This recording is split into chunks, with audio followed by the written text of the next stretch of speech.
might think that getting into the IT field is impossible without a computer science degree, but Tech Coach Ralph is here to prove you wrong. Get ready for some jaw-dropping revelations on how to break into this lucrative industry. Listen up, tech enthusiasts! Are you ready to break through into the IT field, but feel like you need a computer science degree to make it happen? Think again! Tech Coach Ralph has some exclusive, mind-blowing secrets to share with you. Get ready to be blown away by his jaw-dropping revelations on how to break into the tech industry without a computer science degree. So get your notepad ready, because Tech Coach Ralph is going to change your life forever. Buckle up, because you're about to embark on a journey to success in the IT field.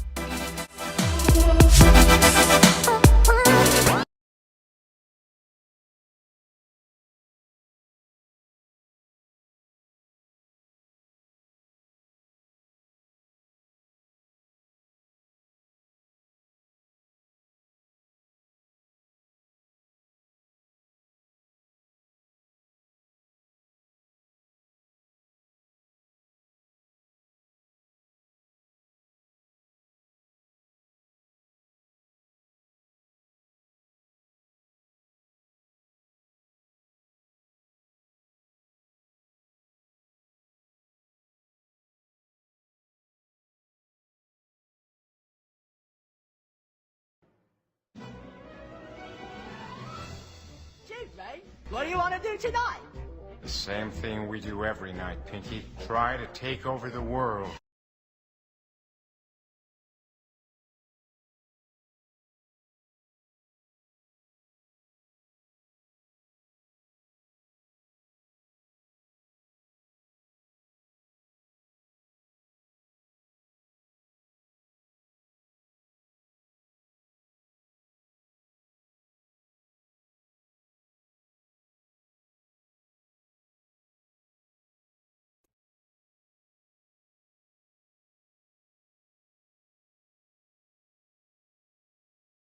Let's try that again. Hello, hello, hello. How is everyone doing tonight? All right. We are actually live tonight. And this is our second edition of Questions and Answers with Tech Coach Ralph. You have questions. I might have answers. What is the format? So we are going to ask a question that, so I'll read the question that someone asked, and then I will give my answer, my perspective on it, and we will go from there. But before we do that, let's go over the agenda. All right, so Q&A tonight. First things first, we have to thank our new subscribers and that we have made it to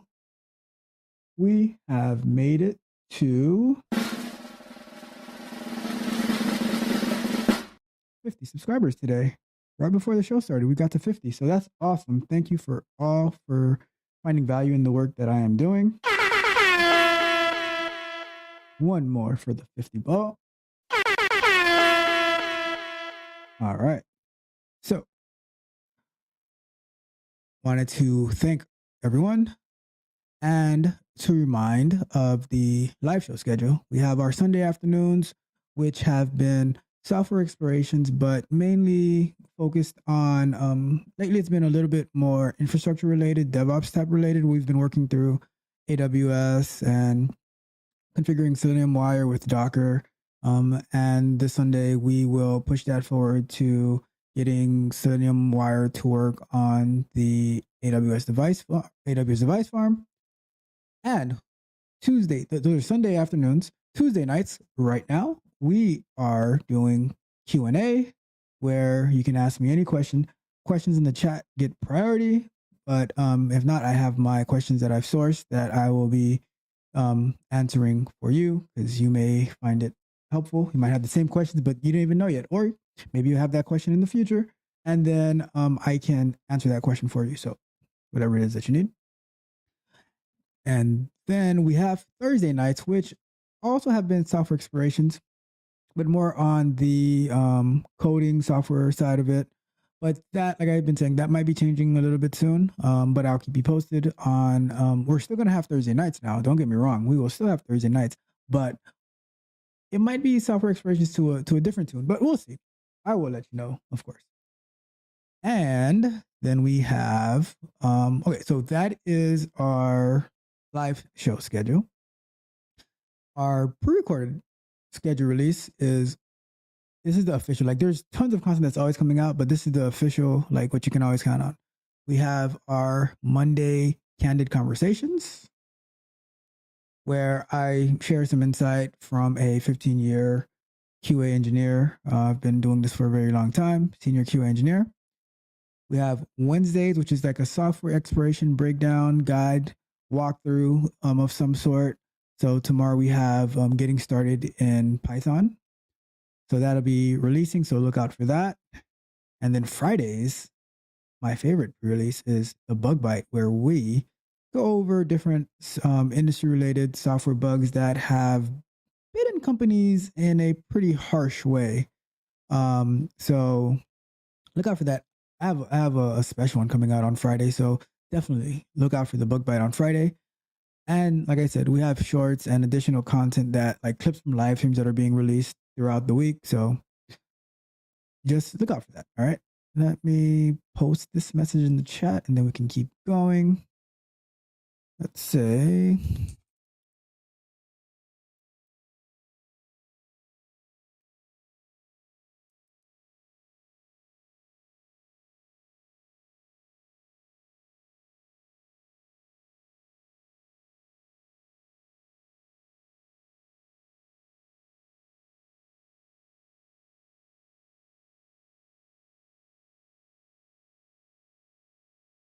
all right. So we got that.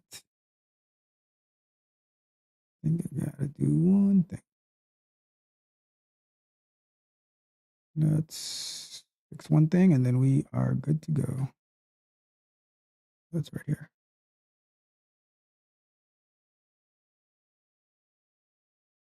Oh, it's good. Cool. Perfect.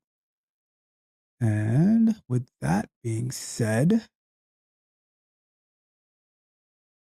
any other housekeeping to do?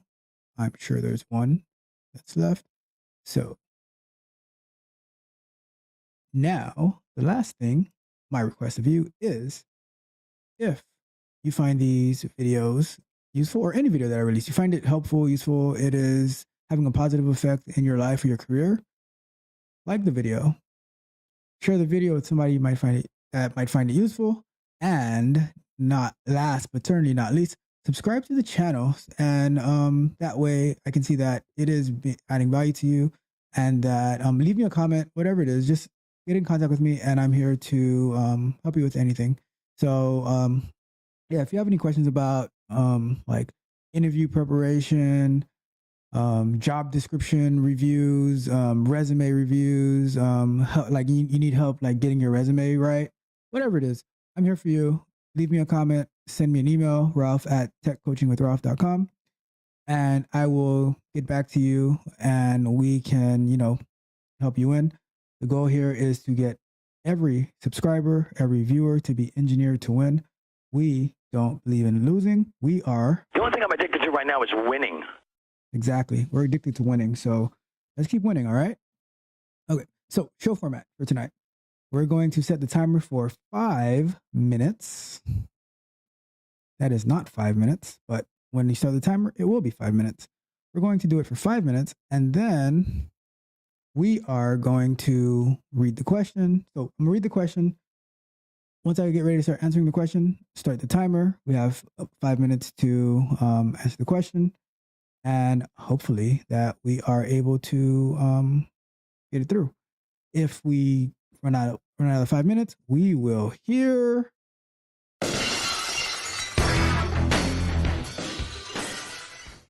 and that will be Stone Cold reminding us to move on, or he will be running from the back to deliver us a can of whoop and a Stone Cold Stunner. So let's see if we can avoid that. But sometimes getting that Stunner is a little bit worth it because I want to answer your questions. All right. So let's look out for that. And what else? That's that. So I think now that we have gotten all of that housekeeping out of the way, we could get started. And I will. I don't know if I want to do that. I'll let it run for a little bit. Okay, so where are we now? So we are going to do our very first question of the night. All right. So here we go. First question. Actually, this is the first question because we had a question from the premiere last week from a question from Coralie. And Coralie asked, do you think at some point all the testing jobs are going to be automation? Every day, more and more companies are walking away from the manual testers. So we are ready to start our timer and let's go. So Coralie, that is a wonderful question. And to be honest, it's a question that's asked quite often. There's like a debate going on between the people who are holding on to automation, or they're holding on to manual testing, and then there's the people who you can say like, oh, they're from the future, like automation. Can everything be automated? I'm going to say no, everything cannot be automated. However, although everything can't be automated, every QA engineer can do automation. What do I mean by that? Coach, what do you mean by that? What I mean by that every QA engineer can do automation is nowadays you have to be dynamic. All right? You have to be dynamic. You can't just say, I'm a manual tester and like it's the only thing. That's all that I'm gonna do. I'm not going to move forward. I'm not going to learn how to do automation in any particular language because there will always be a need for manual testing. I agree. There's always a need for manual testing, but how much of it is there a need for?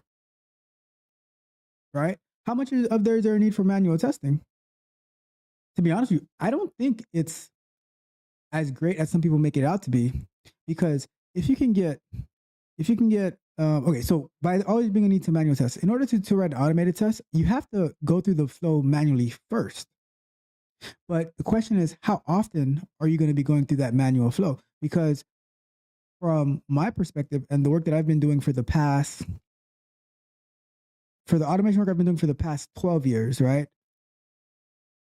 Before we started to do automation, we had like these critical sites that we would go through these flows every day, where there's like a e-commerce flow, like we had like Delta, JetBlue. We go through their problematic and most important flows, right?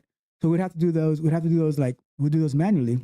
But then we got into the realm of automation, and what happens is we start to reduce that need to go, like we just didn't have to go through it manually every single day. So now it frees up resources to work on other stuff. And it also frees up resources of the company, because if I needed a human being to go through click, right? And now I have a more accurate mechanism to do it. I built a robot where if like the only way the robot gets sick is by the robot like having like maintenance issues or computer issues, and then you can just swap out another robot or whatever, put a like where you run your tests or whatever. It's like, you see what I mean, right? So the thing is, we don't get bogged down by like the elements of human error and everything like that. So the I would say there is a much less need for the amount of manual testers that there used to be. And I'll give you an example. So when the company that I first started working as a QA analyst for, the amount of QA analysts, QA testers that grew exponentially as the company was also getting bigger. That grew exponentially, right? But then as we started to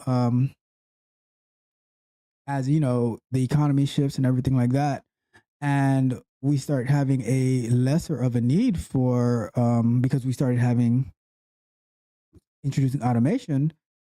Now we can get a few people to start reviewing the automation results instead of having an unmaintainable amount of QA testers in regards to the websites that are being tested.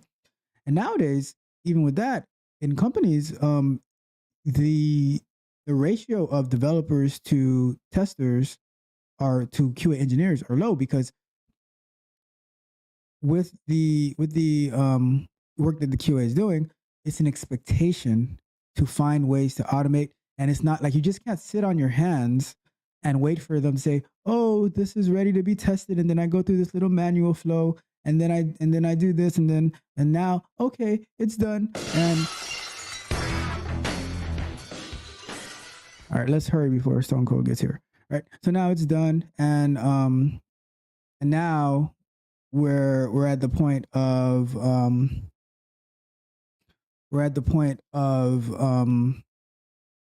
we have to say, okay, what are the ways that I can facilitate testing that I can ensure that the product is always in a functional state, but we don't need human capital to do it every single day, and that's through automation. So yes, there is manual testing involved, but we're leaning towards automation testing, and so the need for manual testers becomes lower because the QA engineer who has the ability to automate will also handle some manual testing aspects, but the expectation is that they will also develop automation. Okay, so and that's what I've seen from all the last 4 or 5 companies that I've worked for, is that there you still need to do automated testing. I mean, you still need to do manual testing, but the goal is to move towards automation suites that can test the site on a daily basis with less need of human interaction. You have the human interaction when like tests fail and you need to investigate, you need to create bugs or defects. Those still are aspects of manual testing, but the goal is to increase your automation coverage so you can find bugs quicker. One of the quotes that I love from Robert Martin, Uncle Bob, is when they asked him, like, we have this thick tests, but we're losing half of our QA workforce. What half should we test? And his response was, well, the half that you want to work, you know? So that's why we need to get automation to cover as much as possible. Like, it's not going to be 100, but get as close to it as to 100. And that might include like that's with your unit tests. You know, I would also call them functional unit tests. You know, encourage the developers, work with them to try to incorporate some test-driven development. And then now from a QA engineer perspective, find opportunities for automation, API tests, end-to-end UI tests, although those should be like the least as possible. But look for those integration tests, look for those API tests where you're testing the business layer, and then you do some tests on the GUI. And then at the very end, like things that are not that important, those can be manual tests, but you want to try to automate as much manual stuff as possible. Okay. So that's that. That is what I see happening to if all testing jobs are going to be requiring automation. The answer is yes. Like all testing jobs will require automation, but there's still going to be some component of manual testing. It's inevitable that you're going to have to test something manually, but as QA engineers, have strong manual testing game, and you should be fine. All right. So, but also have strong automation game. Both of them are equally important, and QA automation engineers are taking over. All right. So, okay. So that was for Cora Lee, who left a amazing chat last week. And I thank you for that. So let's move on to the next one. Let me highlight that.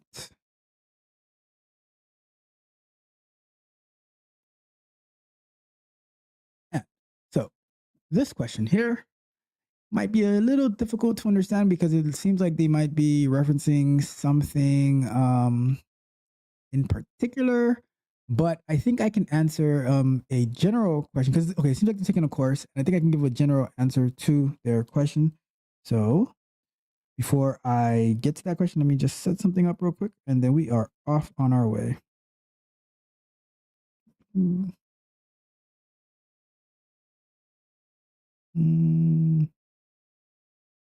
Yeah, should be good. Okay, so here we are.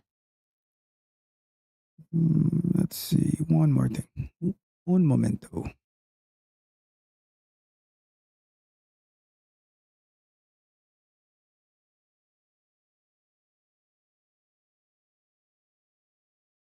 All right, we are good to go. So now the next question, it goes. So they say, hi, excuse me. I started to watch videos from Java for testers. Maybe that's the series they're watching, and already reached 22 and 23, and now get that there is videos about Selenium WebDriver ahead of the Java videos. Please, can you say how to continue? Continue the Java videos and after go to Selenium, or what? Or leave the Java and go to Selenium videos. Okay, so I'm not sure which particular course that you're doing.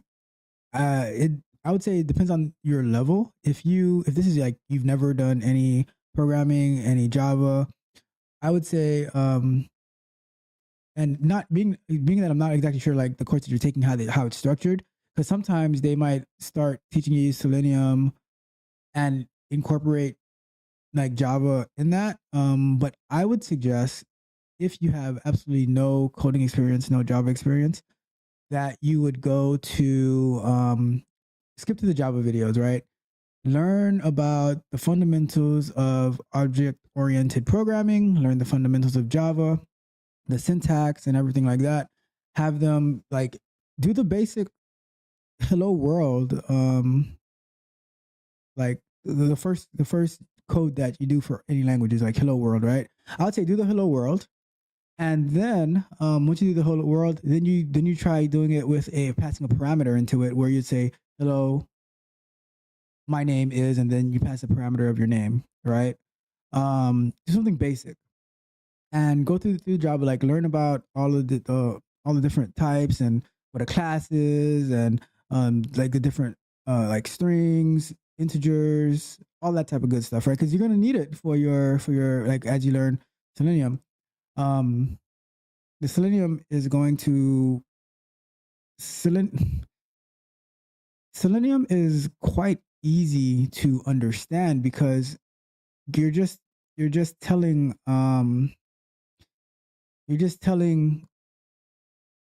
you're using Selenium to say what you would do as a user. So you say go to the home page and then click on this button and then click on this, enter this username, enter this password, and then click sign in, and then you go through this whole flow, right? That part isn't that difficult to understand. I think probably the hardest part with Selenium is understanding the selectors. Now, the part about Selenium, we forgot the timer and we are hiding from Stone Cold. Okay, so here we go. Timer's on. So the part about Selenium, it's pretty easy to understand, right? It's a go here, click here, click here, click here, all of that. Now, the part where the programming language becomes important is because the more you understand a programming language, the more you're able to structure your code and write good and professional code that's reusable. So, for instance, learning Java, you're going to need to get familiar, and this is for any language you're learning. You're learning, right? But if you're going to be using it for automation testing or anything in particular, or in general, you need to like understand how methods work, right? How to pass parameters to methods, how to call a method from another class, right? Um, like as it gets a little like with Java, there's so many layers of it. You know, there's like abstractions and interfaces and all that type of stuff. I would say for the more you know it, the better that your um capabilities to automate will be. But though like there it comes to a level where you don't need to know it to that extent to be able to write very good, very clean automation code. But you do need to know like the fundamentals, and that's why I would say you would definitely want to go to like if you have absolutely no experience with programming in an object oriented programming language. So if you don't know Python, you don't know C Sharp, you don't know Java, then I'll definitely recommend you go to the Java section first, and you go through those courses, those tutorials, so you can have a better understanding of the code that you're going to be writing in Selenium. Because you can just follow along, and like then you become the robot. And then now, when you're presented with a challenge in a job, and you don't know how to find it, how to research it, and everything like that. So I would say go to the Java section. Anything that you don't understand, you search for it, you Google it, you come into this live chat, and you ask me a question, or you leave me a comment on the video, and then you can we can interact, and I can help you answer your question. You can send me an email, whatever it is, you know. But you get the help that you need to help you advance. But definitely go to the Java section first. Once you get through that and you're able to write like some basic Java code on your own, then you go to that Selenium section, and then now you incorporate what you learned in Java with what you learned in the Selenium section. All right, so take that and apply it, and we shall see how that goes. All right, so awesome.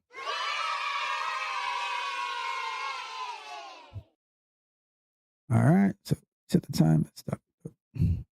Unfortunate. All right, so let's get that question out of the way.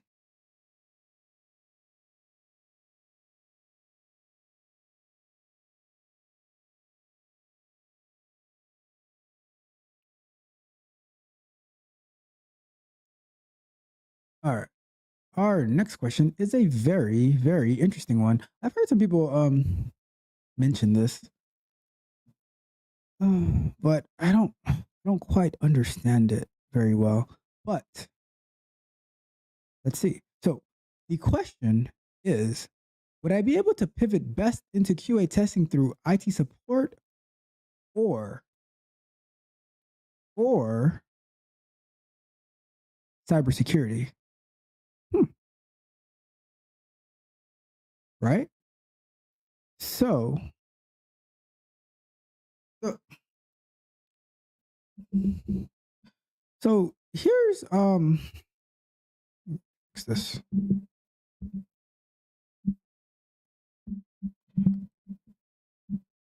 So here is I've seen people ask a similar type of question about like getting into QA, and then they mentioned cybersecurity. I am not that familiar with the cybersecurity jobs, but I would tend to think that cybersecurity jobs are like they.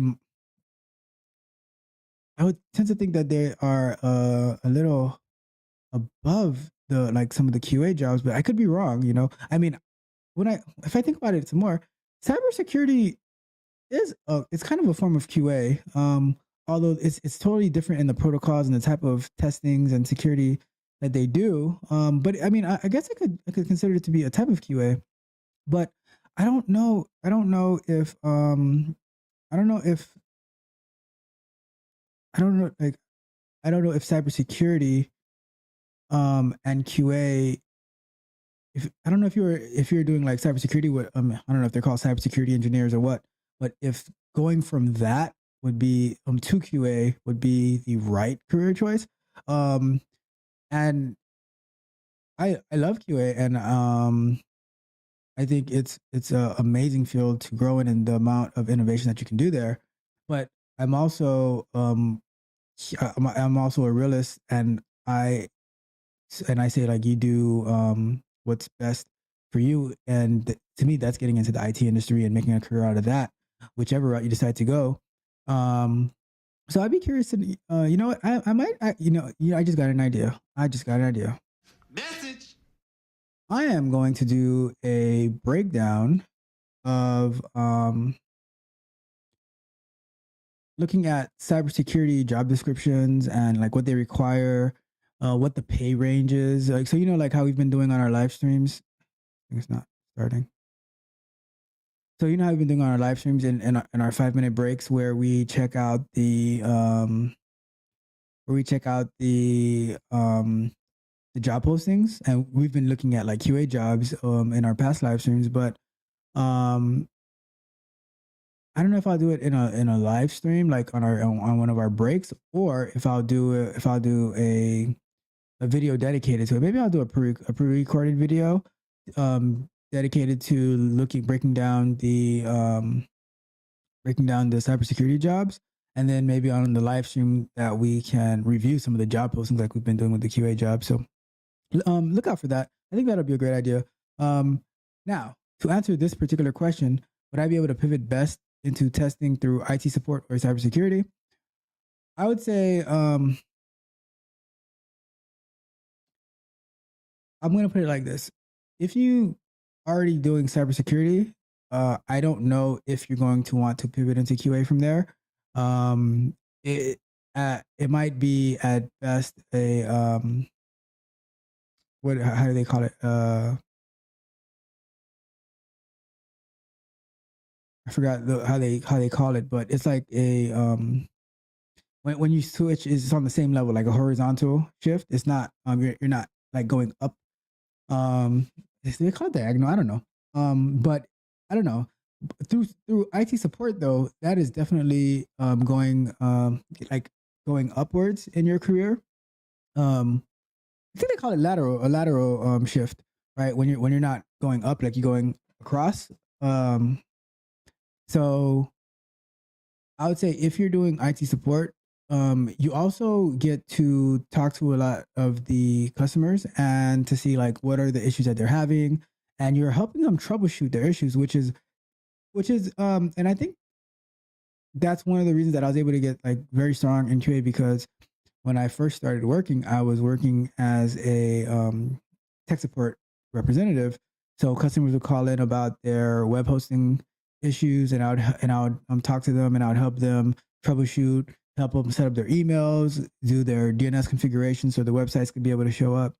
And that was in 2005, right? Almost 20 years ago that I was in that. And to this day, I still remember a lot of that information. I still use it when I'm configuring websites and having to update MX records and configuring emails and all that stuff. Like from what I learned almost 20 years ago, I still use it to this day. I still remember it. I still help people with it.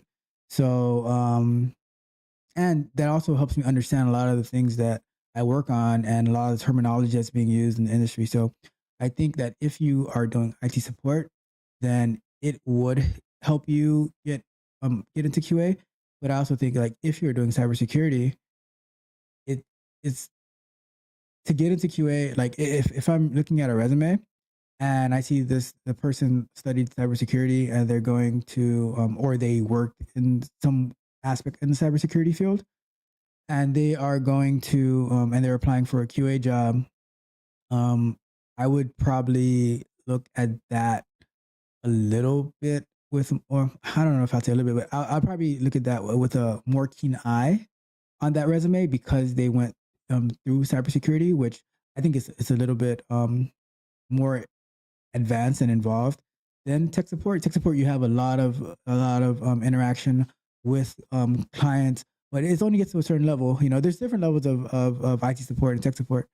But I just think like cybersecurity would be closer to the QA. But we are going to do some research on we're going to do some research on the cybersecurity jobs and the requirements, the educational requirements, and everything like that, and then we can have a better assessment on that. So maybe we'll revisit this question one day. I might see, maybe I'll change my assessment on it, but I think the best pivot maybe cybersecurity if you'd want to do that.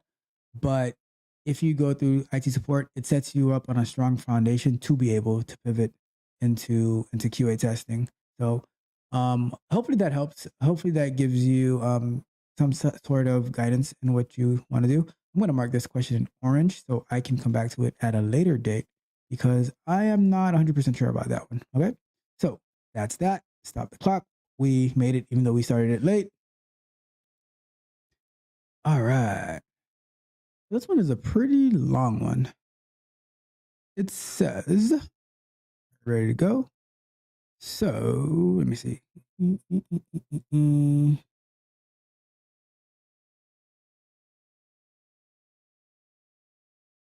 All right. So this one says, seeking recommendations for the best mobile automation tool.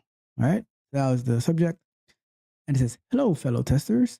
I'm currently working on a project that will require a thorough testing on both Android and iOS devices, most likely end-to-end testing for given functionality. So I'm looking for some advice from the experienced members of this community on the best mobile automation tools available right now. Any recommendations, advice, or experiences that you could share that would be greatly appreciated. Thank you in advance. All right. So with that being said, I'm making sure I start the timer this time. Perfect. So best mobile automation tools. I would say that. All right, so let's put it like this. I've done a good bit of mobile automation. I've worked on like Android Studio to try to use the emulators.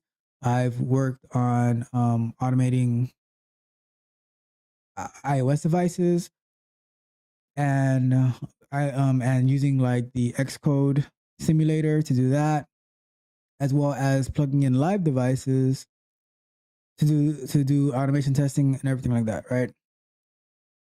I would say that what I found is especially if you use Selenium for your web testing, I would have to go with Appium being one of the better mobile automation tools. Number one, mainly because it's open source, right? That open sourceness, it's very like it helps reduce a lot of costs. But the problem that I would have with Appium in particular is that well, it's not even Appium that's a problem, right? It's your infrastructure. So let's say you're using the emulator, right? It can really slow, like it's so slow to use, especially those Android emulators. I feel like if you don't have 100 gigs of RAM on your computer, like it's not gonna run. And maybe that's because I was doing it on PCs. Maybe it'll run faster on a Mac. I don't know. But like a Mac that can do it, like how much is that Mac gonna cost versus a PC? But I would also say this though, like so let's say you integrate Appium into your test, like so now, like what I would want to do is have a I would have a framework that I can run web tests on, but I can also have the option to run mobile tests through Appium on. But now the cool thing is because you're gonna have like you should be setting up the remote driver to do that. And when you set up the remote driver, you can send your test to if you do it the right way, you can send your test to any service provider that allows you to run tests on their system, right? So especially like mobile tests. So that's you can say like Browser Stack, Sauce Labs.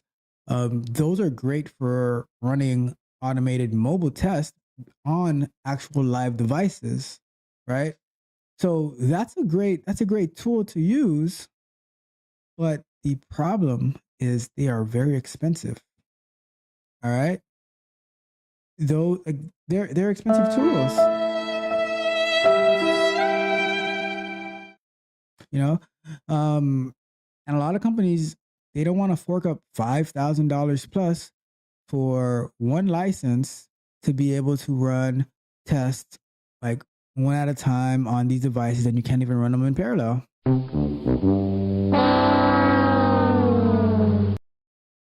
You know, so what do you do? What do you do? I would say the newest, maybe not the newest, but I'm going to call it the newest solution to having to being able to run your automated tests in a efficient way, which isn't going to break the bank, is using the AWS device farm.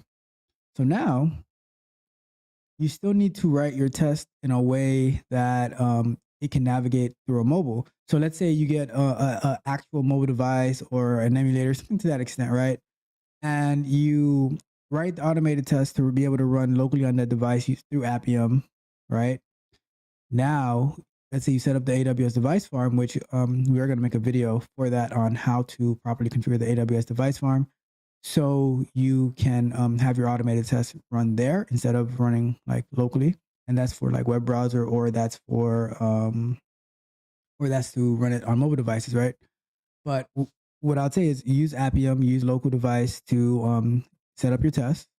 I wouldn't even use the emulator because it might take a very long time to do that. But use a local device, maybe your own phone, to be able to navigate.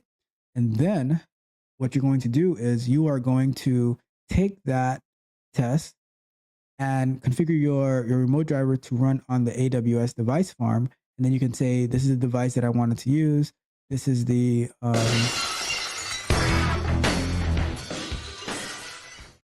right.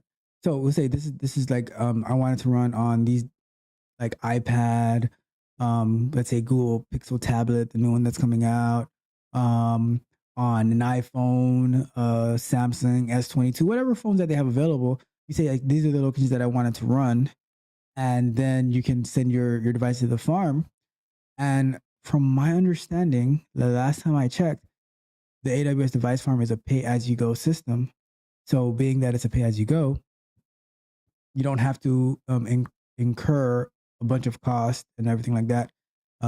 So I think the AWS device farm makes it when it makes it affordable for you to be able to practice, because we believe in practice here. So it makes you,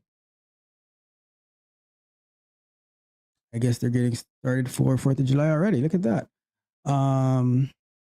So like I was saying, you get the AWS device. You get to practice. You get to practice like setting up using the AWS device farm. So now, once you actually get the opportunity to do it in a real production environment, you're good to go. Right. So definitely work with Appium. Right. Set up your test to be able to run. Use it like use the local device to do that. Maybe we'll do that one day too. How to set up Appium to run on a local device. Maybe I've done that like so many years ago. So it'll be a good refresh, and it might help anyone who's watching as well, right? But then have those tests to be able to run on the AWS device farm, so you know how to use it, and you have another testing tool, and you can explain when you are presenting it to the powers that be that you've tested it using AWS device farm. This is how it runs. This is the cost that it incurred by us running these tests, all that good stuff, right? So that's that. Hopefully that helps. And if you have any questions about that, definitely let me know, and I'll be more than happy and willing to help you out. And on that note, we shall go to our next question.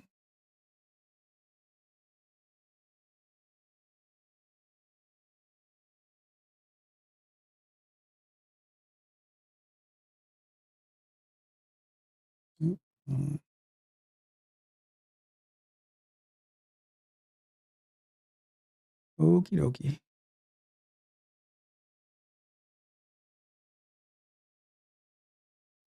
So this one is not a question, but it's a project that somebody built. So they built a job board for playwright jobs, which playwright is on my list of things that we are going to do a software exploration on. But what I think I'm going to do is, instead of going through this question, because it's looking more for feedback, on our next live stream, I will go to that website for the job board, and so we can look at it together, and we can give some live feedback on it, and give some live feedback, and yeah, take a look at of the work that this person did.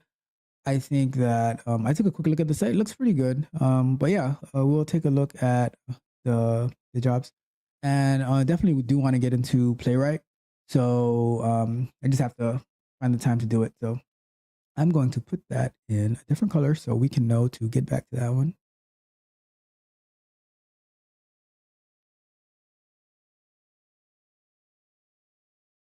This color. Okay, cool.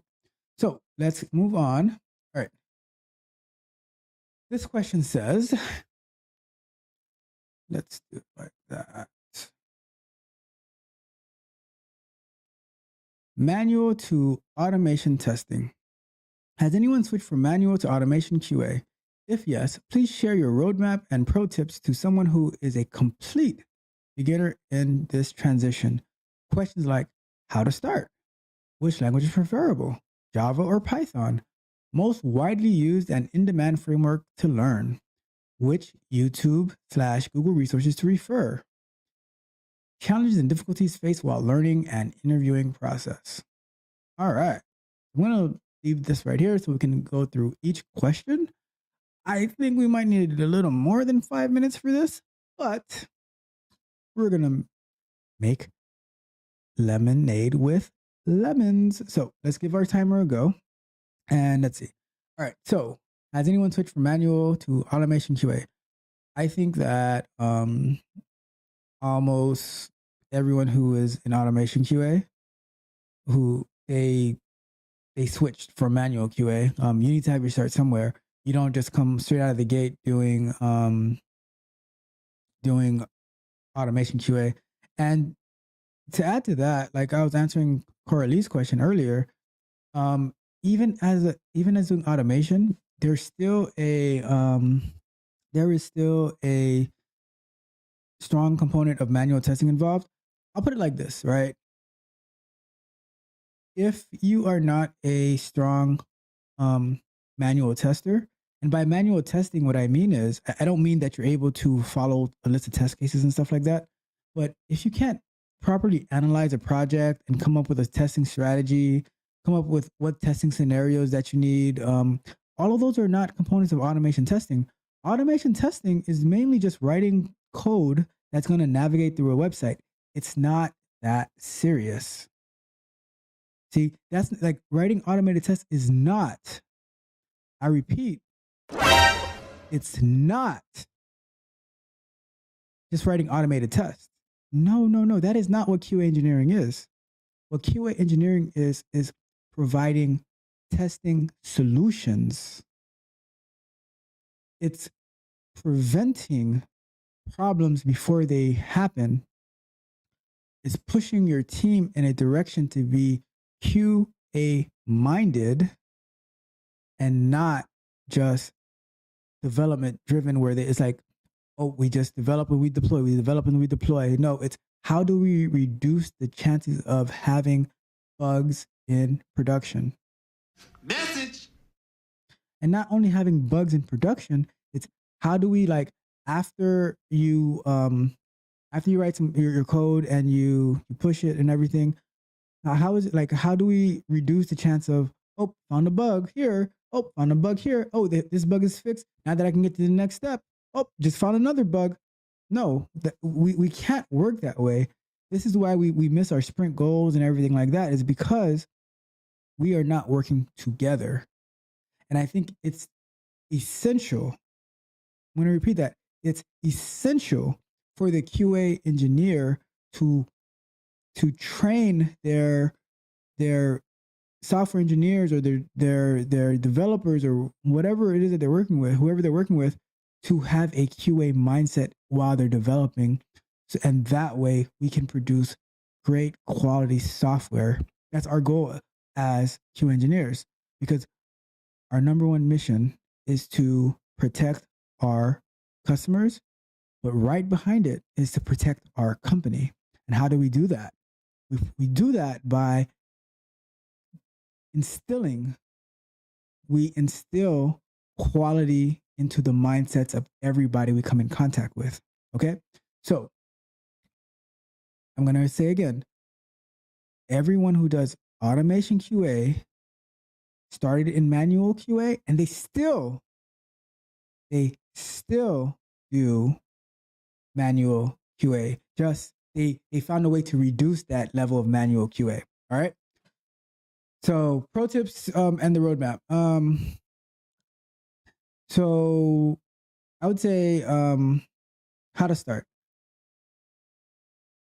My favorite recommendation is to go on Udemy and get a Selenium automation course. For Java or Python, it honestly doesn't matter. So that'll answer your second question, right? Which language is preferable? I honestly think it might be a little bit easier to pick up on the Python. Java might have more things that you can do with it, but honestly, if you start in Python, it'll be easier to do a transition to Java if you had to. If you start with Java, it'll be easier to transition to Python if you have to. It doesn't really matter. It's you have to learn in object-oriented programming, right? So you have to get started with that. And then in that course, they most likely will do some type of enough of that coding language that you'll be able to do Selenium, right? So they'll teach you like about the page object model. They'll teach you about and the page object model is specifically related to the Selenium part, but they're going to teach you about like the basics of Java or the basics of Python, having.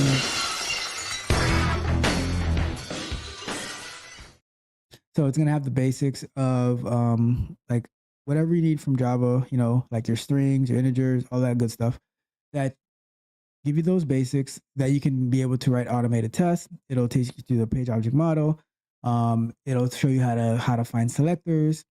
And then you can, like, if you have any particular questions, then you can, you can post it in different subreddits. You can come to my channel. You can find anybody, but preferably my channel, right? Leave me a comment, join the live chat, ask a question, whatever it is that you need, right?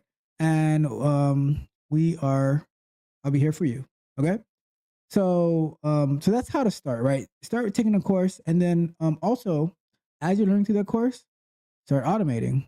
Watch the videos that I made of you can do the side-by-side live stream series that we had for Java and Python, or you can watch the introduction to Java, like the walkthrough using Selenium, or you can look out for tomorrow's with Python, right? Where we go, I think, what website are we going through tomorrow?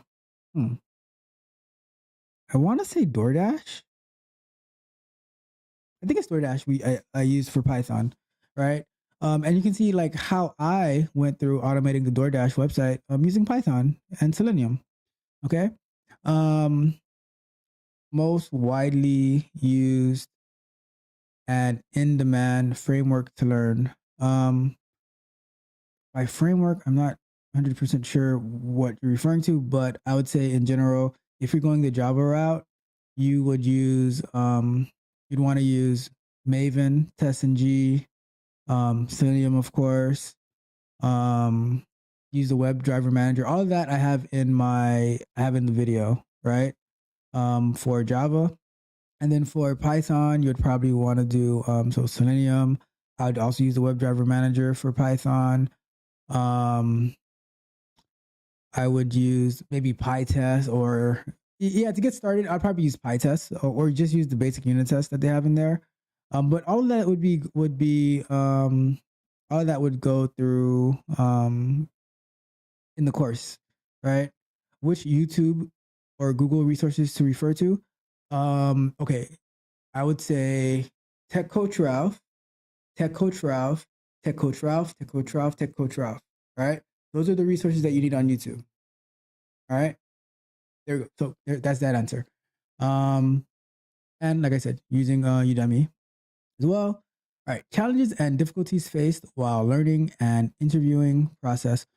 I think the challenges for learning is, especially if you're brand new to it, a complete beginner. I would say that just learning something new can be challenging, right?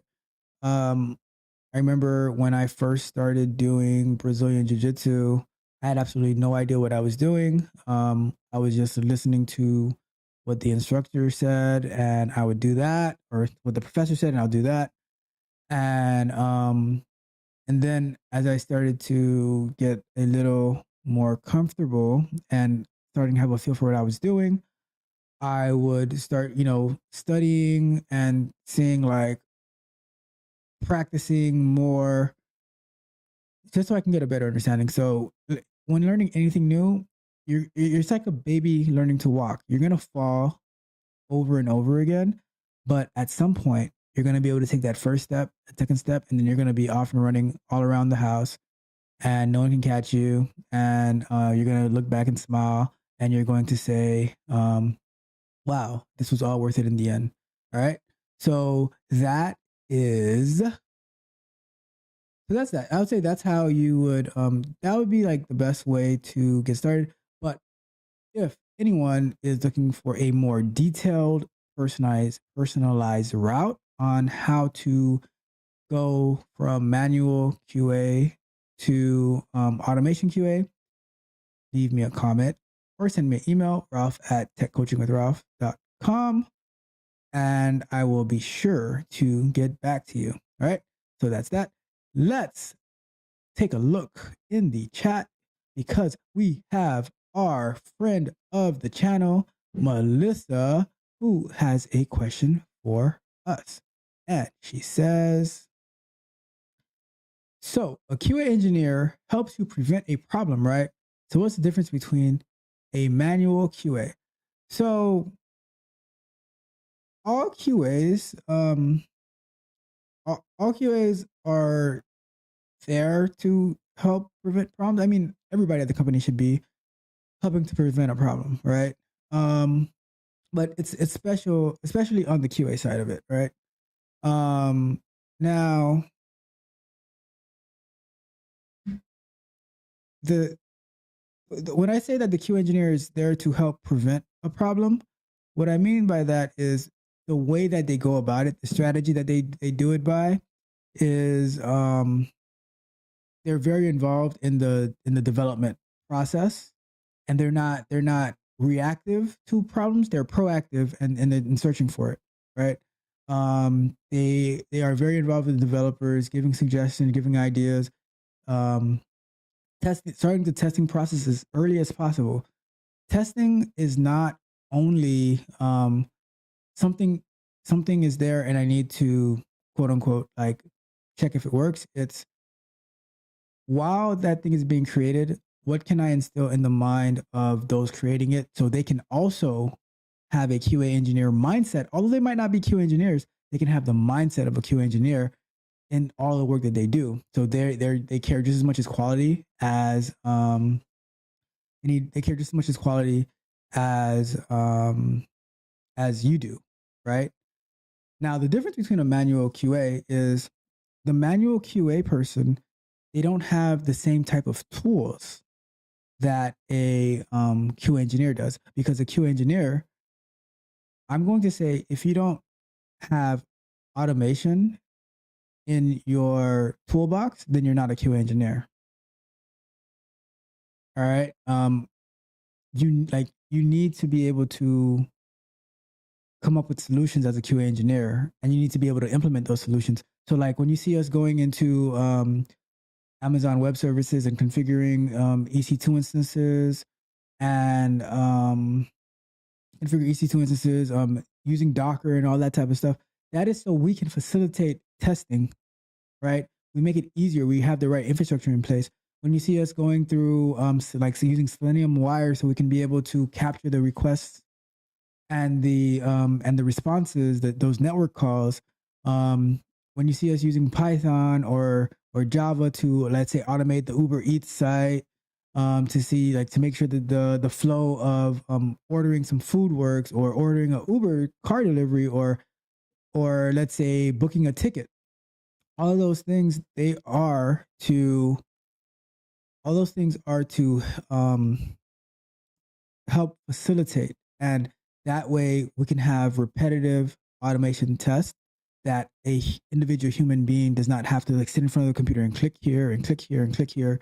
That's not valuable work. And the value in the work is being able to create those robots to work for you, as opposed to you working as a robot. We were not designed to be robots. All right. We're designed to do creative and innovative things. Okay. And that's the difference between a manual QA, because the manual QA will get, okay, this is ready to be tested. Okay, let me go here, click here, click here. Oh, this isn't working. And then they say, okay, developer, I got here. This isn't working. Can you fix it? And developers, okay, okay, it's fixed. And then they can, okay, I'm going to go back and click here, click here, click here. Oh, when I was clicking here the first time, I didn't see this. This isn't working either. And then it said, okay. And they send it back, and then they fix it. And then it's just a repetitive cycle where, let's say you're a QA engineer, and you you automate what you need to, like, the test that you need to do, right? And now they say, okay, it's ready for testing, and you run the test, and it goes through and it says, oh, this isn't working here. Now you can investigate that and now you can give that report, and now they say it's fixed, and you can run the test again, right? It's not like, oh, I have to go and manually click and spend a bunch of time. No, the work that we do ahead of time is to reduce the work that we have to do at the end. And then that work that we have to do at the end, it can be done over and over and over and over again. Okay? That's the difference between the manual QA and the QA engineer. QA engineers have to do automation. So, great question, Melissa. This is for you.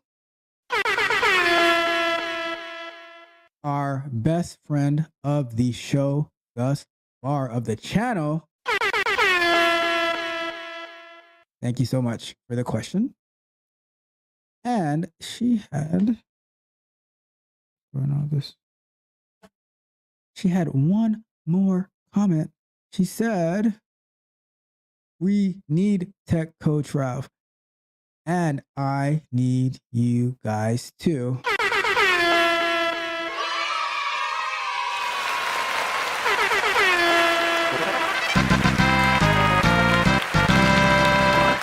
Thank you so much.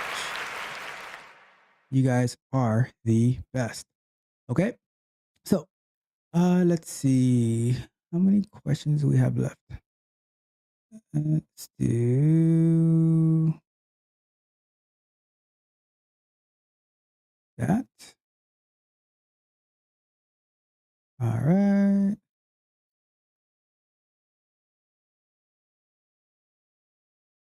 And one of the things I would like to do is to be able to get the questions up on the screen as I am going through them, but that takes time. So hopefully by our next episode, we can have that where I have the questions on the screen. So as I'm reading them, I am reading them off the screen, and you can see that.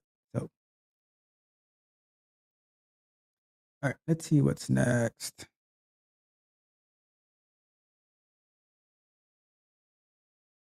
Oh, I have quite a few. Okay, so it says, this is kind of long. All right. We are going to go to this one. It says, hi, everyone. So the topic is beginner's advice.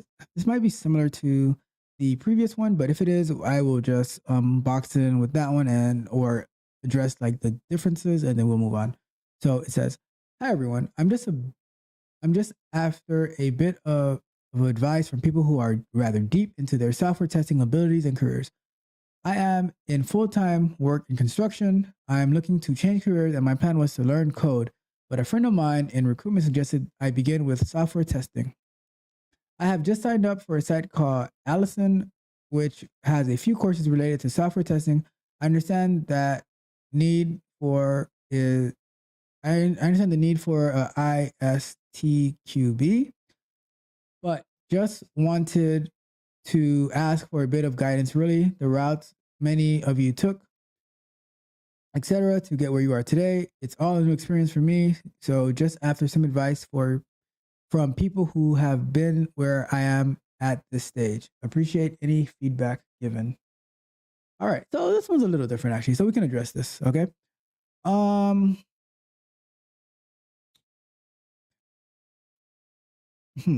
Okay, so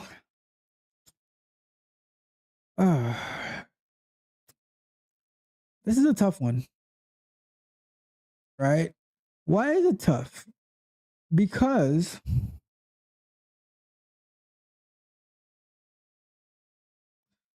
why is it tough? That's because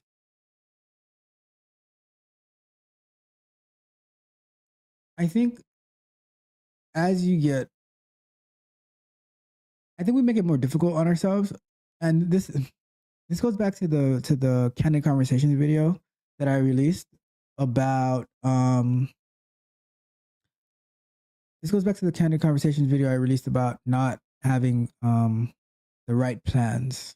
You know, we just kind of live on a whim, and we don't take our lives seriously.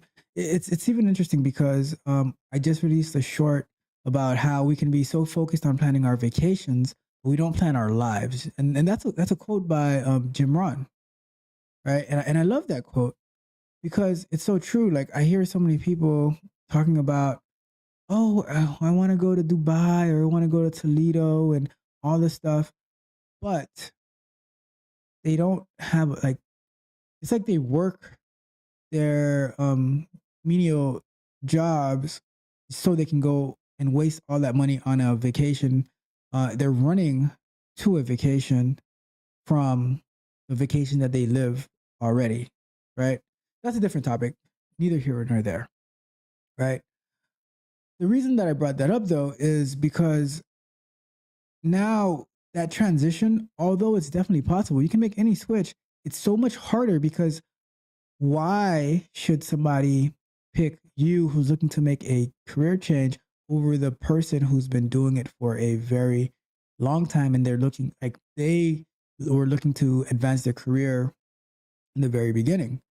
And then you say that you want to learn code, but your friend suggested that you go into software testing. So that software testing is just a pit stop for you. So you can be around code, but not, but like your ultimate destination is the code. And like, I don't think there's anything necessarily wrong with that either, because I mean, I always suggest for people to do what's best for their career. But I also think doing what's best for your career starts at, like at 13, to be honest with you. You should already be starting to make a plan for your life. And I think that's the biggest mistake that we make is not having a proper plan at an early age, and we follow that plan. So with that being said,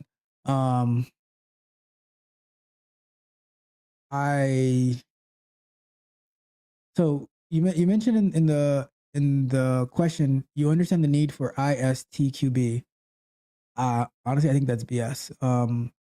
Not that you understand the need is BS, but the need for a ISTQB is BS. I know like some companies might require it, and it might make you look a little bit cooler by being able to get a certification. So for those who don't know, ISTQB is a type of quality assurance certification. So you took a class, you got certified, but I don't. I've never seen many jobs that require that say it's a requirement that you have it. It's a nice to have, I guess, but I never cared for it. I never went after it or anything like that. In today's day and age, it's more of show me your work, right? And that's the thing that I've been talking about with getting that QA portfolio, setting up your QA portfolio of writing test cases from various websites that you go to, automate those test cases, write defect reports, so that way on an interview, you're able to show, like, especially if you're not in the industry, you know what I mean? If you're not in the industry and you want to get into the industry, you need to show the work that you've done because you don't have anything else to lean back on. Yeah, you can sign up for some site called Allison. I mean, I never heard of Allison. I'll probably check it out after. But you can sign up for a site called Allison and take these software testing courses and then try to get ISTQB certified. But ISTQB certification is not going to get you a job. I know a couple of people who are ISCB, who have that certification. I don't know how much they actually use it in their day-to-day work life. So, yeah, I would focus more on if you are totally new to the field of software testing, you're going to have to take a manual testing course.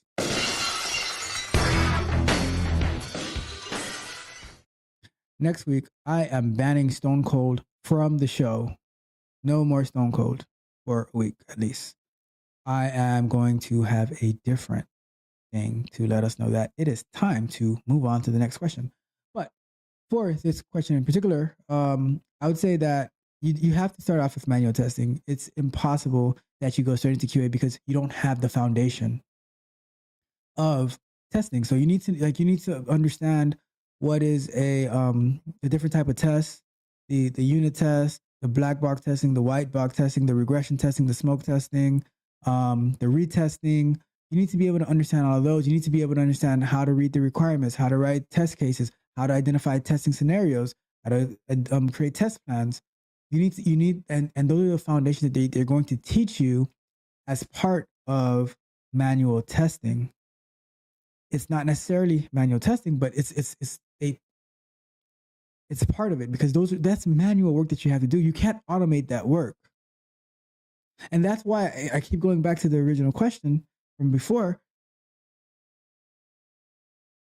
QA engineers, like, manual testing will never go away, but manual testers will, because QA engineers are going to swallow that up because they still need to do that, right? But then they also have to engineer quality. Quality engineers, they engineer quality. And that's why we are always engineered to win. Message. Okay? So that's the advice that I would give. You need to take a manual testing course. You can find that on I don't know if Allison teaches that. And if Allison is a boot camp, I have to look this up because, and then I'm going to look it up and then I'm going to report back next week on what Allison is, because if it's a QA boot camp, I'm not even going to go there right now. Yeah, I just feel yeah.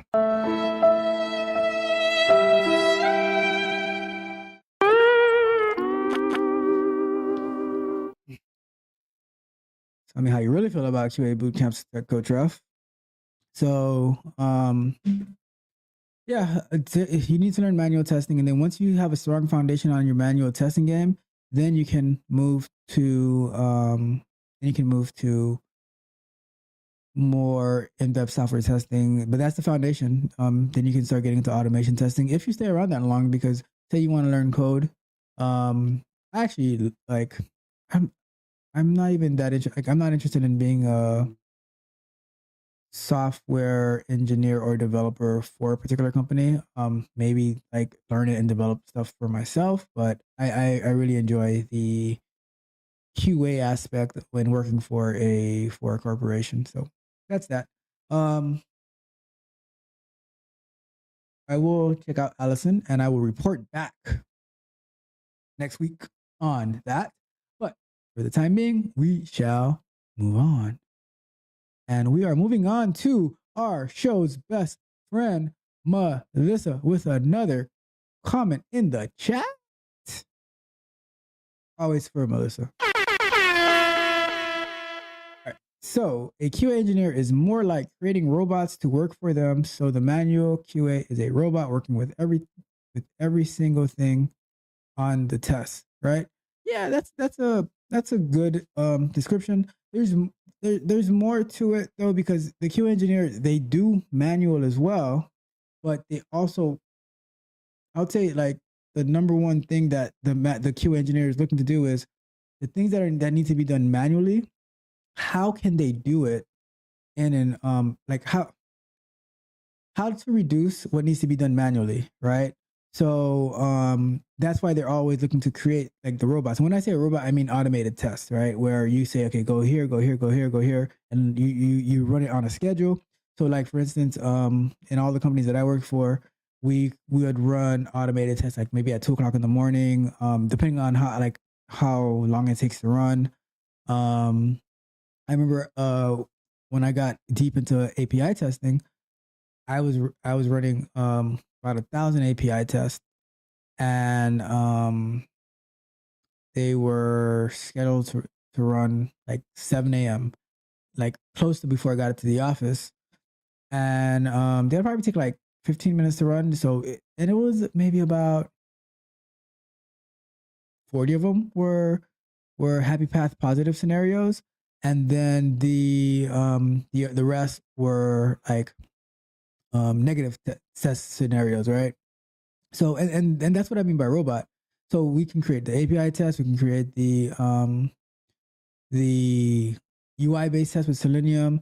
If you see like the M3 U8 parser series that we were doing, and still kind of doing in a way, we can test video, like I'll say live streaming, but we could test live streaming. But we can test like video playback, right? And all of those, we make sure that they're working when we develop it, and then we create the automated tests to make sure that it's working on a consistent basis where we don't have to check it on our own.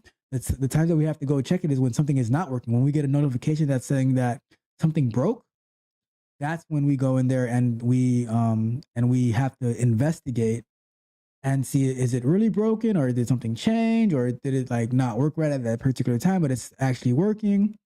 And yeah, and you go from there. So it's not like every single day you go in and you're checking the same set of flows, because it's impossible to do, right? So yeah, that's what I mean. So that's the breakdown about the QA engineer, which creates the robots, versus the manual QA, which is the robot, for a lack of a better term. So yeah, great question again. Great job.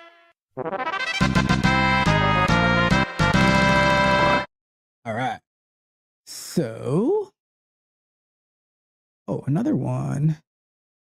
All right. You said if the person is new on testing, he needs a manual testing course. So before making the robot work, automated testing, he has to work as one. Then he'll know what work needs to be done. Yep, that's exactly correct.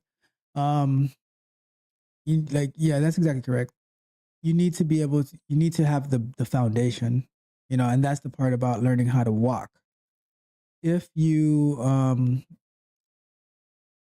you're gonna crawl, and you're gonna start standing up and falling, and then you're gonna be able to actually walk, and then you're gonna be able to run, and that's what I was saying by like going into not properly planning your career ahead of time. Then you end up in these places that you have to pivot, which is possible. It's just harder to do. And that always hurts me, that if we were to plan a little bit earlier in our lives, then we can be on a straight trajectory, and we don't have to pivot, and we can like be where we want to be, making the type of money that we want to be. But I have a question for you, Melissa, because it seems that you're very intrigued by this type of work. What are you interested in from a technology base? Is it like web design? Is it I don't know. You tell me. What are your interests? And have you like been working on anything in particular? So I'll be looking for that in the chat. and we're gonna go to the next question in the meantime. And yeah, so I'll be looking for that. So we will do that. But before we go, for you again.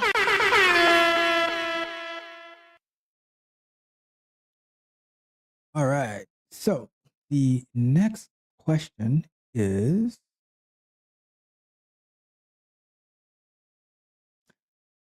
so it says SQA, software quality assurance to DevOps transition.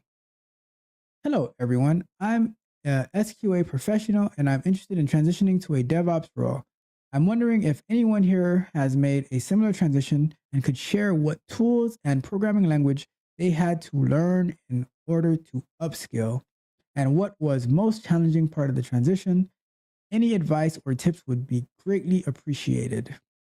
All right, that is a great question, actually. And we start our timer. Okay. So, I did not transition to DevOps, believe it or not, as much as infrastructure stuff that you see that I do. I did not transition to DevOps. I am still a proud QA engineer and love it. All right. But I will say that I am DevOps adjacent. What do I mean by DevOps adjacent? When I was working at a smaller company, I was like the senior QA engineer, and I wouldn't say I wasn't the only. I did have some contractors work with me, right? But I was like facilitating most of the things, and we had issues with our what do we call that team? It was supposed to be the team that deployed stuff for us. And the project that we're working on was super critical. So we started doing it on the team ourselves, and then I was like, oh, you know what? Let me just do it myself. And I had to go through the process of deployments and SSHing into different servers around, like some of them in Japan, and running the deployment script, having the YAML configuration files and all that stuff, right? So I would say that I'm DevOps adjacent. I'm also not gonna say well versed, but I am good enough in Docker to take care of the stuff I need for automation. I can handle AWS.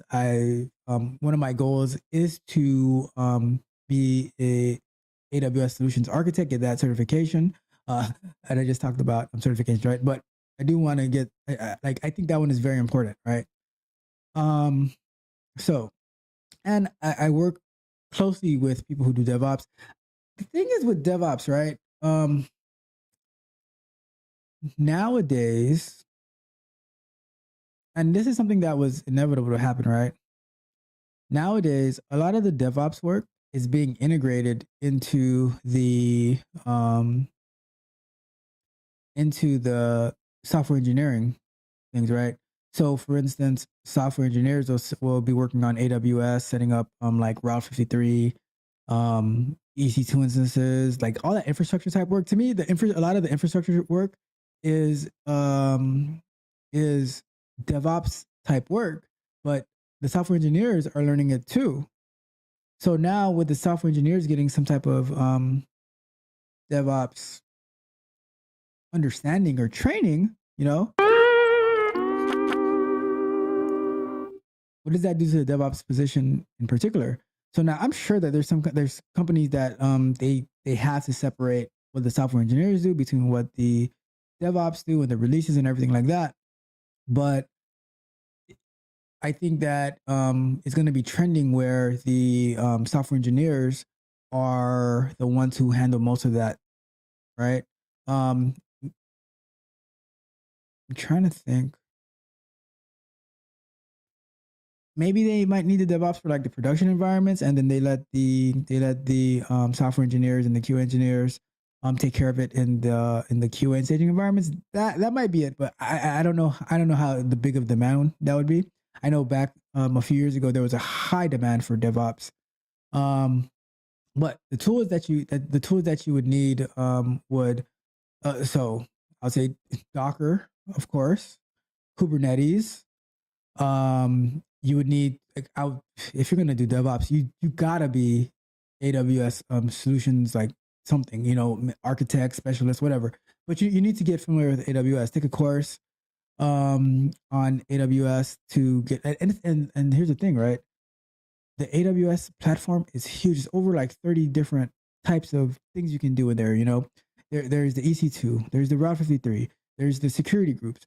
I think the security groups are part of the EC2, right? But there's the S3, there's the lambdas, there's the I can't even think of all the different things that there are. But there's so many different things at AWS, and with all of that,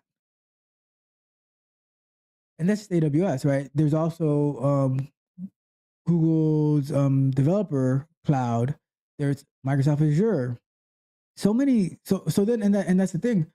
Based on the job that you would be applying for, you're going to have. All right. So based on the job that you're applying for, like some jobs are gonna be AWS, which is probably the most popular. But there's some jobs that, because of the nature of their work, they have to use Microsoft for contractual or regulatory reasons. So they're in the Microsoft Azure side of things. Or I don't see many companies using the Google Cloud platform yet, but at some point I suppose they will be. But you need to learn those for like the coding part of it, right? There's like I've seen this one, but I haven't really used it myself. But there's like Ansible for releases. There's Terraform. You know what I mean? There's Terraform, where that one is like infrastructure as code, because heavy on the DevOps is infrastructure, and you're gonna need to learn like Unix, Linux systems, how to shell scripting, connecting to like the terminal to set up things through the terminal, because a lot of times in these DevOps type environments, there's no UI, there's no GUI. And if you're not familiar to working within a terminal, that's going to be a learning curve. Knowing all the commands that you need to do, a lot of Googling. So I would say, like, from what I can think of, from what I've seen, from the things that I use when I'm doing DevOps type work, DevOps adjacent work, that's what it is. I know with the crew that I work with, Terraform is heavy on there, and they're writing code to configure their Terraform, and it's going in there, tagging different AWS resources. It's scaling up EC2 instances, all that type of stuff. So those are the things that you're gonna have to know to make that transition, and especially if you want to, like, 'cause here's the thing: if you're trying to get in there from a junior, I don't know if you're a senior QA. But I don't know what type of transition you're trying to make, but those are the things that you need to know. It's a lot.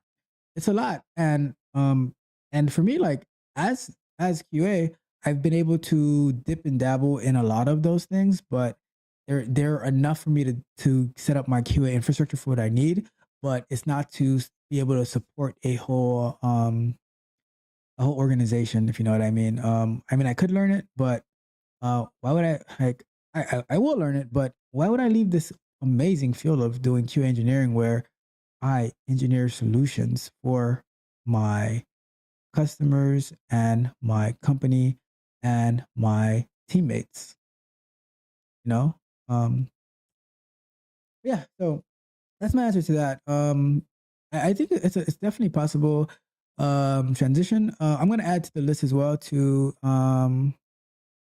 me add a comment to this so that we could review DevOps jobs. All right, put that in there so we can review DevOps jobs, and I think it's good, like, because this channel is not about QA testing, about QA engineering. That's what I talk about the most, because that's like my field of expertise. But it's about the tech industry as a whole, and I am confident that I can help anyone get into any field in the tech industry, because the blueprint is the same. The route that you take to get to that field might be a little bit different, but the blueprint stays the same. And I have the blueprint. All right. I have the blueprint. So that being said, let's check the chat from so I asked Melissa a question and she answered me. She said, I'm very interested on web design and programmation. I've been working on a website. It's kind of my first practice alone, and I'm taking a class now, HTML, CSS, and JavaScript. So I'm very interested on what you're teaching, and I really like the way you explain things. I always got it. Thank you, Tech Coach Ralph.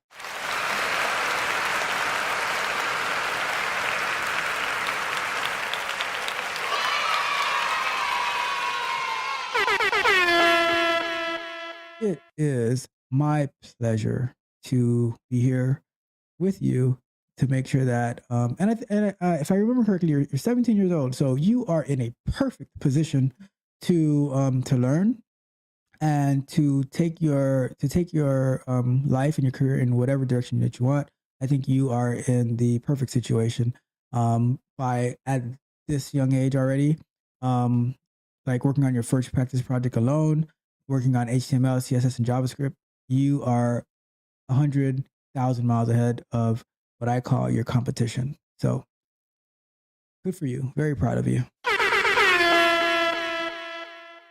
All right. Let's see. Let's see how many we did tonight. 1, 2, 3, 4, 5, 6, 7. It's 7 tonight. Oh, 7 questions tonight. Let me see. What's the next question? All right. We are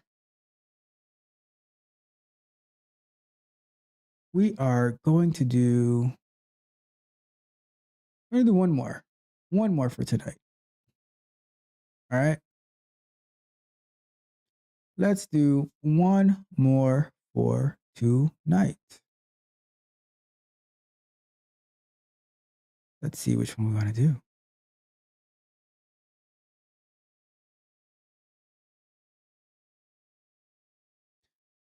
All right, we'll do a basic one. Let's go with.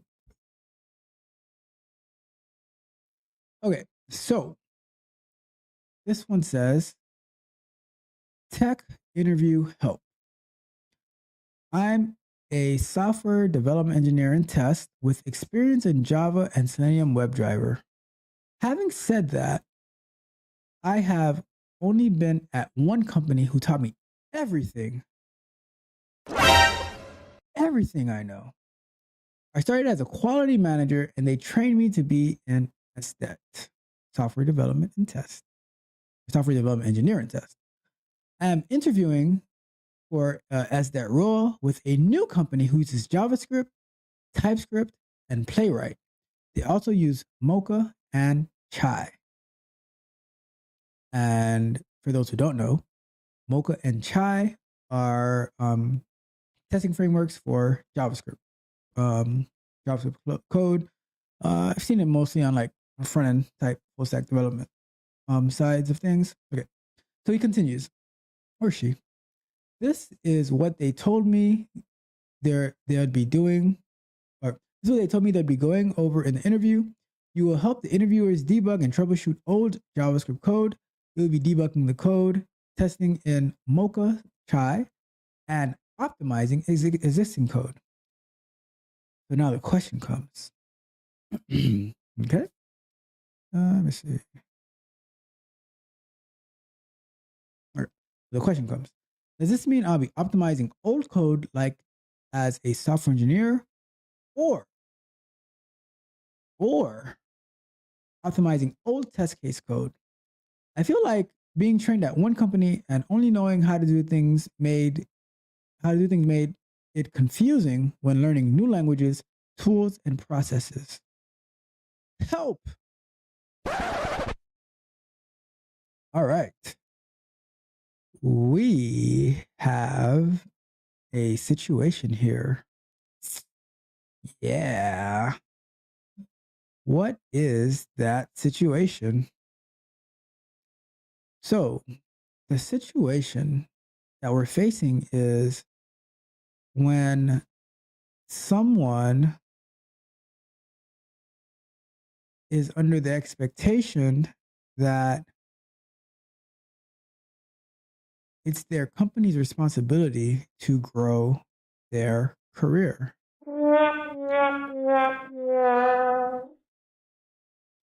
So there is absolutely no reason that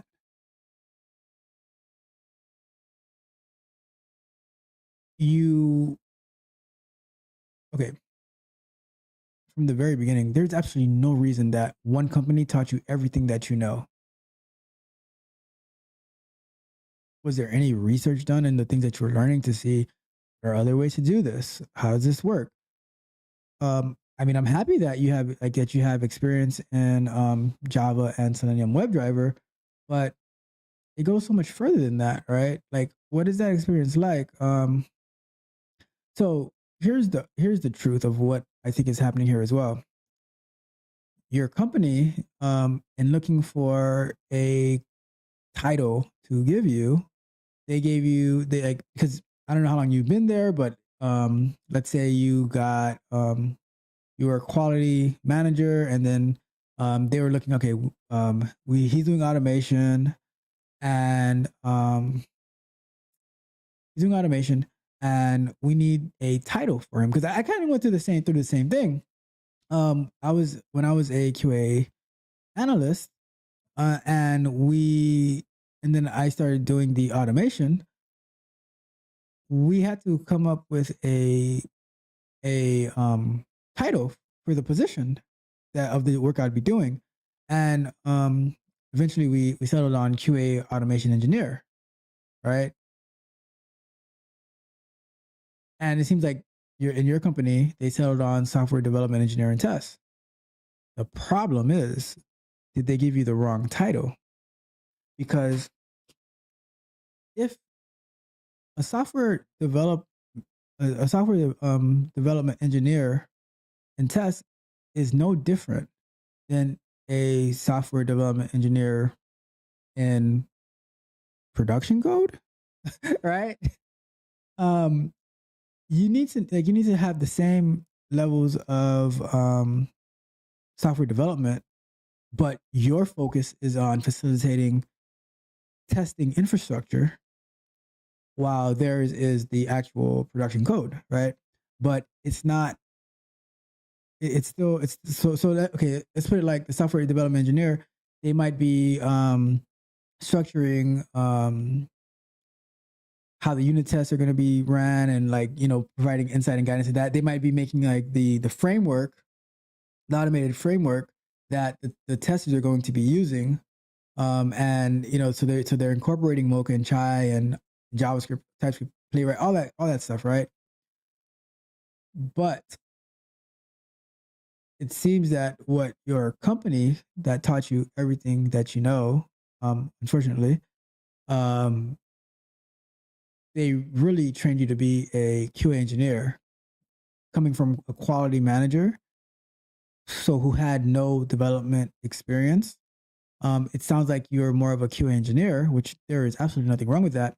However, by you getting the wrong title, that actually kind of hurt you, because now you're applying for a software development engineer and test, and you kind of see that you might not necessarily qualify for that. See what I mean? And it sucks, right? Because now, like, the thing of what, how are you interviewing for a role at a company who uses JavaScript, TypeScript, Playwright, and Mocha and Chai, but you have absolutely no idea how those things work? Don't you find that a bit strange? Like, why would you accept that interview if your skill set is not part of it? Did you say that you know this stuff? Because, like I tell you guys, do not lie when applying for jobs. If you're not familiar with Mocha and Chai, or JavaScript and TypeScript and Playwright, and they say these are the requirements to do this job, then you're going to have an issue, right? If you know Java and Selenium, then you want to focus on applying for Java and Selenium jobs, not JavaScript, TypeScript, Playwright, and Mocha Chai jobs. Yeah, I'm sure you can pick it up, but if they wanted to hire somebody to pick it up, then they could just get somebody internally. But if they're coming in with a software development engineer and test, they expect you to have that knowledge already. So that's one part of it, right? Now, for the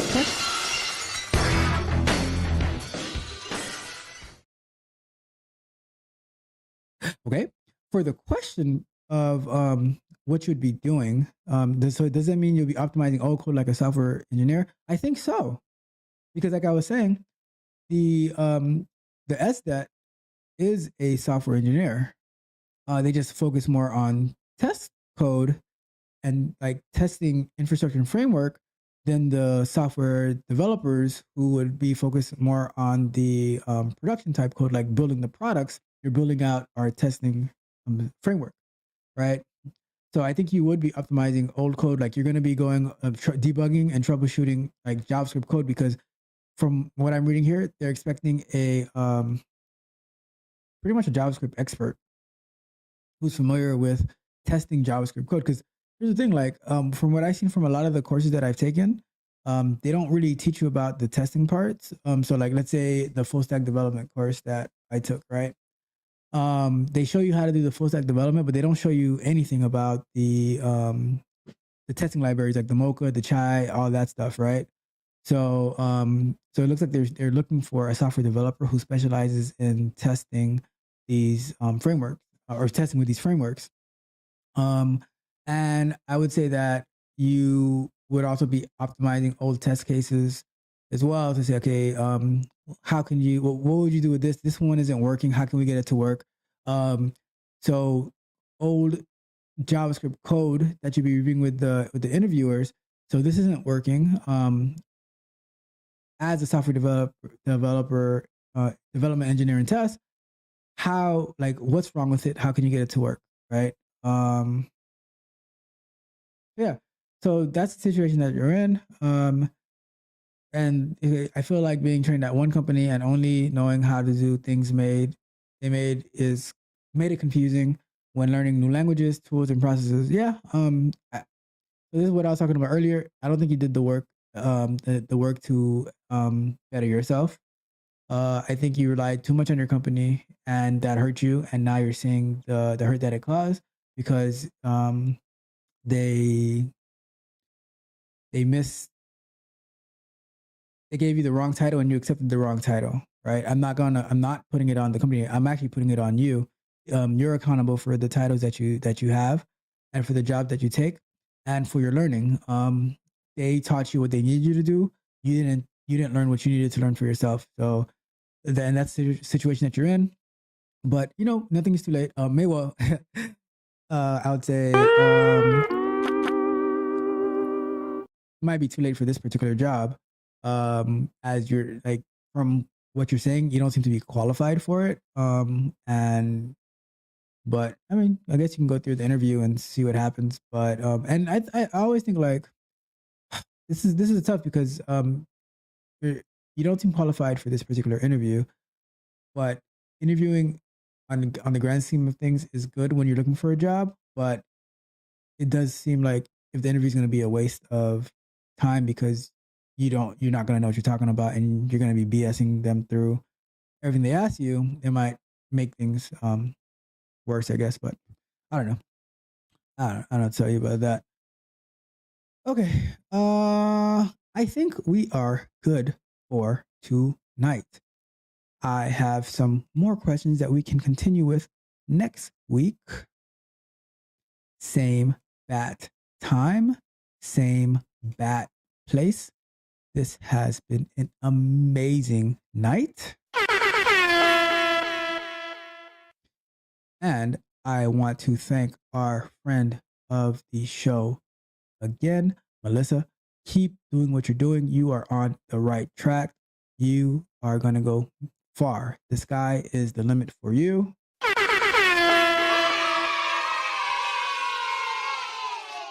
And as always, we are... The only thing I'm addicted to right now is winning. Yes, we are addicted to winning. All right. So, with that being said, my friends, my family, we shall pick this up again next week.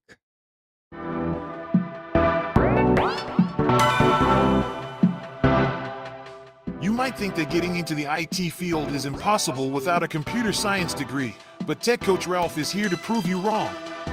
Get ready for some jaw-dropping revelations on how to break into this lucrative industry. Listen up, tech enthusiasts! Are you ready to break through into the IT field, but feel like you need a computer science degree to make it happen? Think again! Tech Coach Ralph has some exclusive, mind-blowing secrets to share with you. Get ready to be blown away by his jaw-dropping revelations on how to break into the tech industry without a computer science degree. So get your notepad ready, because Tech Coach Ralph is going to change your life forever. Buckle up, because you're about to embark on a journey to success in the IT field.